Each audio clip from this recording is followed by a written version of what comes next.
мынау туризм дамыған түрік елінің ең үлкен теңізі жерорта теңізі. Бүгін қыркүйектің 5-і 21 жыл біздің 13 күн демалуымыз.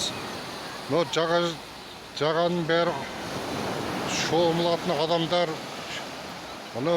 Россиядан келген, Белоруссиядан келген, Украинадан келген орыстар. Бұл жерде Гүлсім ханым отыр, қыздырынып.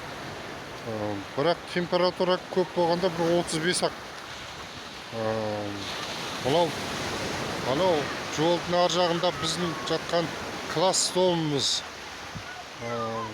Қаншама адам демалып жатыр бұл жерде. Бәрі туризмі дамыған, осыдан қаншама адам миллиардер болып жатыр. Бүкіл түрік өкіметін осы қаржысы көтеріп отқан осы жерорта теңізіндегі туризм десем қайта айтпаған болар едім. Мінекей жан-жақтың бәрі толқындар, бірақ жел жоқ, шыбын жоқ, маса жоқ. Мына алыстық.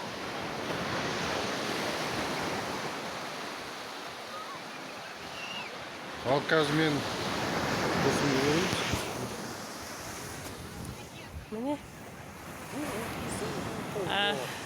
міне папалардың деген ойбай, міне ар жақтан қарақаттар тамаша.